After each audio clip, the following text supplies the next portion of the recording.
안녕하세요 여러분. 8월 30일 수요일입니다. 오늘도 새로운 하루가 밝았죠.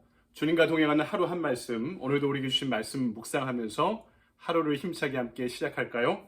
오늘 우리에게 주신 말씀은 사도행전 6장 1절로부터 7절까지의 말씀입니다. 제가 봉독해 올리겠습니다. 그때 제자가 더 많아졌는데 헬라파 유대인들이 자기의 과부들이 매일의 구제에 빠짐으로 히브리파 사람을 원망하니 12사도가 모든 제자를 불러 이르되 우리가 하나님의 말씀을 제쳐놓고 접대를 일삼는 것이 마땅하지 아니하니 형제들아 너희 가운데서 성령과 지혜가 충만하여 칭찬받는 사람 7을 택하라. 우리가 이 일을 그들에게 맡기고 우리는 오로지 기도하는 일과 말씀 사역에 힘쓰리라 하니 온 무리가 이 말을 기뻐하여 믿음과 성령이 충만한 사람 스데반과 또 빌립과 브루고로와 니가노르와 디몬과 바메나와 유대교에 입교했던 안디옥 사람 니골라를 택하여 사도들 앞에 세우니 사도들이 기도하고 그들에게 안수하니라. 하나님의 말씀이 점점 왕성하여 예루살렘에 있는 제자의 수가 더 심히 많아지고 허다한 제사장의 무리도 이 도에 복종하니라. 아멘. 주님의 말씀입니다. 주님께 감사드립니다. 오늘 아침에 우리에게 주신 말씀 가지고 이 시간에는 건강한 공동체는 사람을 세운다 라는 제목으로 하나님의 말씀을 증거하도록 하겠습니다. 여러분, 공동체의 이론에 따르면요, 공동체가 급하게 성장하게 될 때 경험하는 세 가지 큰 문제가 있다고 합니다. 첫 번째는 군중 속의 고독입니다. 군중이 커지면서 개인의 중요성들이 상실되어 가기 시작하는 것이죠. 사람보다 이제는 이 조직이 과업이 중요시되는 조직으로 변하기 시작하는 것입니다. 두 번째는 전문가의 등장입니다. 커다란 집단을 유지하기 위해 필요한 전문가들이 생기기 마련인데요. 그들의 권위와 역할이 커지기 시작합니다.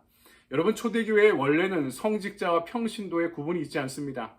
여러분, 제 설교를 잘 들으시는 분은 제가 평신도라는 표현을 잘 안 쓰는 것을 알고 계실 텐데요. 이런 수직적인 계층이 생긴 것은 교회가 제도화되기 시작하면서부터입니다. 그전에는 모두가 다 교회의 리더가 되는 것을 목표로 했던 것이죠. 세 번째는 처음의 목적과 비전이 약화되는 것입니다. 본질적인 문제보다 현실적인 문제가 공동체의 우선순위로 등장하기 시작하는 것입니다. 영성의 부분보다 이제 관리가 더 중요시 되게 되는 것이죠. 여러분, 문제가 무엇인지 알면 극복 방안도 보입니다. 먼저는 사람 중심으로 과업을 이끌어가는 법을 우리가 배우고 경험해야 되는 거죠. 또 하나는 우리 교회의 표현으로 이야기하면 모두가 집사가 되고 모두가 제자가 되고 모두가 거룩한 성도가 되는 그런 공동체로 성장하는 것입니다. 사람을 세워가는 것이죠. 세 번째는 말씀 중심으로 본질을 다시 한번 확인하고 바라보려는 노력들이 지속돼야 하는 것입니다. 초대교회도요, 공동체가 급성장하기 시작하면서 이런 범주에 여러 가지 한계와 어려움들을 경험하기 시작합니다. 하지만 그 문제를 해결하는 건강한 방식을 우리에게 소개하고 있는 것이죠. 한번 살펴볼까요? 그렇다면 먼저 문제가 무엇이었나 한번 살펴봅시다. 1절, 그때 제자가 더 많아졌는데 헬라파 유대인들이 자기의 과부들이 그 매일 구제에 빠짐으로 히브리파 사람을 원망하니 이렇게 기록되어 있습니다. 이 헬라파 유대인들은 세번역에서 보면은 그리스말을 하는 유대 사람들 이렇게 기록하고 있습니다. 우리 초대교회가 하나라고 알고 있는데요. 초대교회는 크게 예루살렘 원형교회, 본교회는 두 개의 집단으로 부류로 구성되어 있었습니다. 해외에 흩어지다가 예루살렘으로 돌아온 사람들, 지금으로 따지면 미국 살다가 한국으로 돌아간 여기민자들 정도로 이야기할 수 있을까요? 이들은 코스모폴리탄, 세계 시민이었습니다. 그 당시에 세계 공용어인 헬라어, 그리스말을 유창하게 쓸 수 있는 사람들이었고요. 유대의 전통적인 문화와 풍습보다 헬라화된 문화와 풍습을 지닌 사람들이었죠. 이들은 성전 신앙에 대해서 상당히 비판적인 안목을 지니고 있던 사람들이었습니다.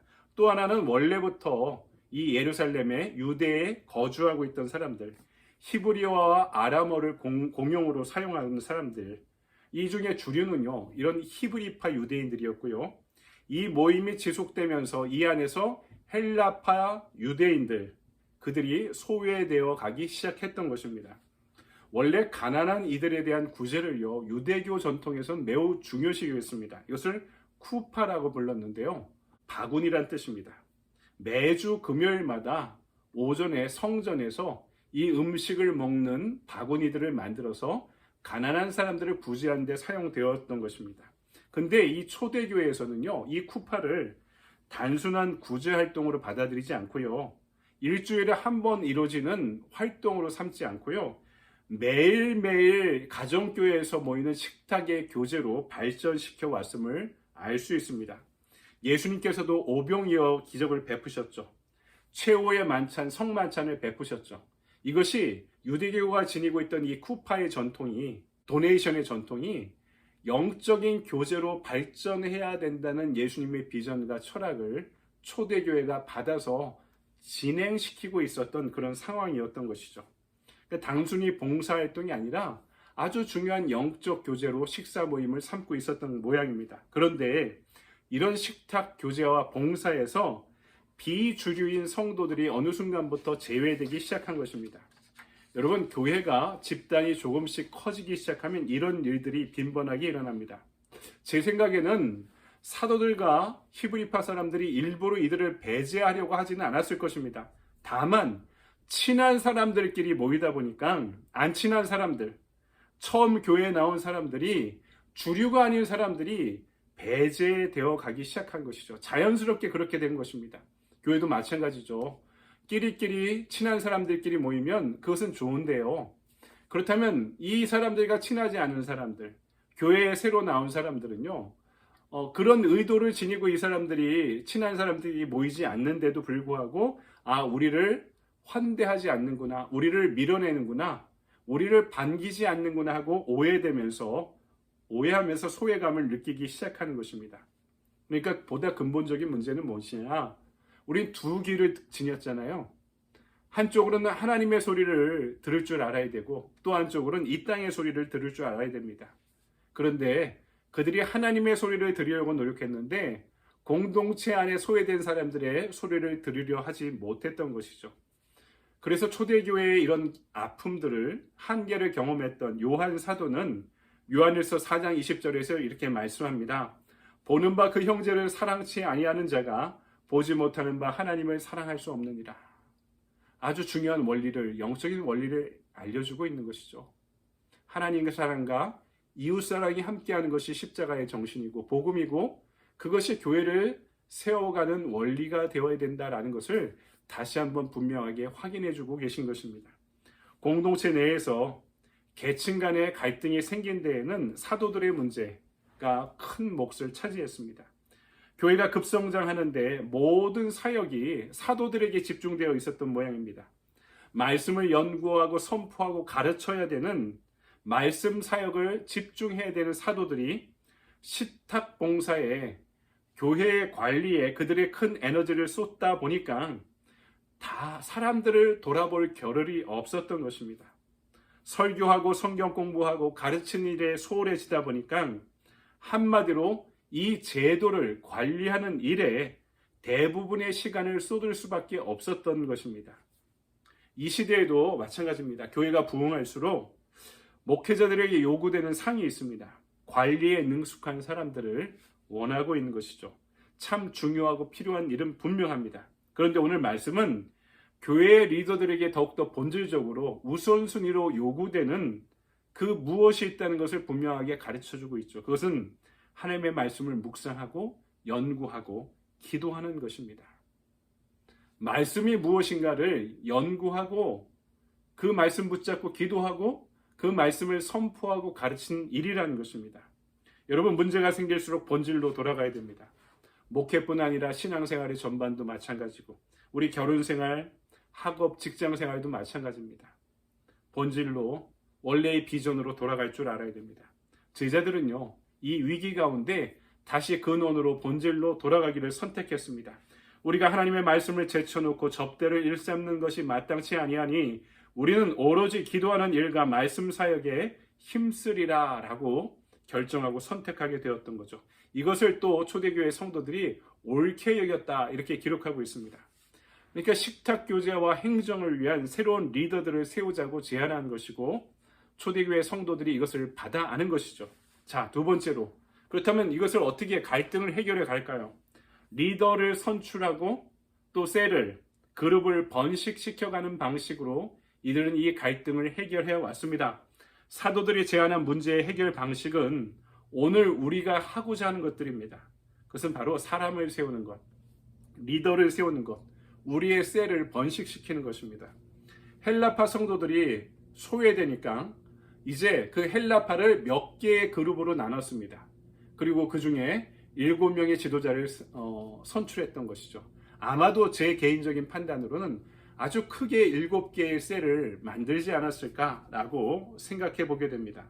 그리고 그들을 그 셀을 리드하는, 섬기는 목회자로 세우게 되었던 것이죠. 초대교회 전승의 이 7명의 리더를 집사라고 부릅니다. 근데 성경 어디를 보도 이들에게 집사라는 표현을 지금 이 사도행전에 등장하고 있지 않습니다. 옛날 성경에 소 제목이 있던 옛날 성경을 보면 7집사를 세웠다 이렇게 나와 있는데요. 성경 본문 말씀에는 집사라는 표현이 나오지 않습니다. 다만 초대교회가 그렇게 받아들였다는 것은 초대교회가 명칭했던 집사라는 직분이 지금 우리 교회가 교회에 처음 나오면 새 가족이 되고 그 다음 가장 먼저 받게 되는 집사 직분을 가리키는 것은 아니었습니다. 제가 아까 말씀드렸듯이 성직자와 일반 성도가 구분되지 않았던 초대교회에서는 이 집사라는 명칭이, 직분이 소그룹, 가정교회의 목회자를 가리키는 그런 명칭으로 사용되었다는 것을 알 수 있는 것이죠. 우리 교회가 다 집사가 되자라고 이야기하는 것은 목사만 높은 자리에 있고 다 직분을 더 이상 주지 않겠다 그런 의미가 아닙니다. 우리 교회가 직분을 집사로 통일하자 후에 등록하고 나면 그렇게 말씀드리는 이유는 모두가 목회자와 같은 리더가 되자라고 제안하고 말씀드리고 그것이 우리 교회론의 철학으로 삼고자 하는 것이죠. 이들에 대해 3절을 보니까 성령과 지혜가 충만하여 칭찬듣는 사람이라고 설명하고요. 5절을 보니까 믿음과 성령이 충만한 사람이었다 이렇게 말하고 있습니다. 그러니까 리더가 될 사람은 어떤 사람이라고요? 성령 충만한 사람, 교회에 신뢰를 줄 수 있는 사람, 성경 지식만이 아니라 문제 해결의 경험이 있는 사람, 지혜와 분별력을 소유한 사람들, 이들을 리더로 세우기 시작했던 거죠. 이들은 사도와 같은 권위를 지니지 않았지만 예수님이 부르시고 양육하신 제자들로 성장하면서 초대교회의 부흥과 선교에 지대한 영향을 미치기 시작합니다. 본격적인 제자가 제자를 세우는 운동들이 초대교회 안에 진행되고 있음을 보아 알 수 있는 것이죠. 얼마나 신나고 행복합니까? 제자가 제자를 낳는 사역. 초대교회가 지금 이 위기를 통해 한 단계 업그레이드 되면서 성숙하고 성장하고 있는 모습을 보여주고 있는 것이죠. 여러분, 말씀을 정리합니다. 우리한테 중요한 것은요, 사람을 세우는 것입니다. 이 사람들이 리더가 되는 것입니다. 나하고 친한 그룹만 만드는 것이 아니라 삶을 나누는 영적 교제의 셀을 만들어 가는 것입니다. 이를 위해 오늘 성경 말씀은 저와 여러분 모두를 리더로 부르고 있습니다. 그렇게 진정한 의미에서의 집사가 되고 리더가 되고 거룩한 성도가 되고 우리는 모두가 그리스도의 제자로 성장하고 부흥하는 우리의 심령, 우리의 공동체가 되기를, 문제 해결에 매몰되는 것이 아니라 이것을 통해 한 단계 더 성장할 수 있는 그런 영적으로 질적으로 변화되는 우리 산림교회 신앙공동체가 되기를 주님의 이름으로 간절히 축원드립니다. 적용의 질문을 볼까요? 공동체 안에서 갈등이 생겼을 때 말씀과 기도보다 내 의견만 주장한 적은 언제입니까? 공동체 안의 갈등 해결을 위해 내가 먼저 결단해야 할 일은 무엇입니까? 깊이 한번 생각해 보시고요. 여러분의 과거를 또 현재를 미래를 한번 진단해 보시기 바랍니다. 우리 교회는 지금 개척한 지 3개월밖에 안 되고 많은 인원이 모이지 않아서 표면화된 갈등이 아직 드러나지는 않습니다. 나중에 그런 일들이 생기긴 하겠죠. 그래서 우리가 공동체가 되기 위해서 2가지를 금한다라고 말씀드렸죠. 뒷얘기 하지 말자, 뒷담화 하지 말자, 차라리 내 얘기를 하자. 인격의 밑바닥을 봤을 때 한 번쯤은 눈 감아주자. 그것이 우리가 공동체를 세우는 합의된 전제로 삼았던 것입니다. 오늘 우리의 액션 플랜은 이렇습니다. 오늘 바로 적용할 수 있는 것은 아닐 수 있지만 이번 주 내가 속한 셀 모임에 적극 참여하며 우리의 셀을 바로 세우기입니다. 여러분 우리가 셀이 이제 분화되기 시작했는데요.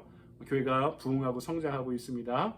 한 개의 셀에서 두 개 이상의 셀로 교회 셀 모임이 분화되고 있는데요. 내가 속한 셀을 확인하시고 함께 세워가는 또 한 주가 되기를 소망합니다. 여러분 오늘도 좋은 하루 보내십시오. 감사합니다.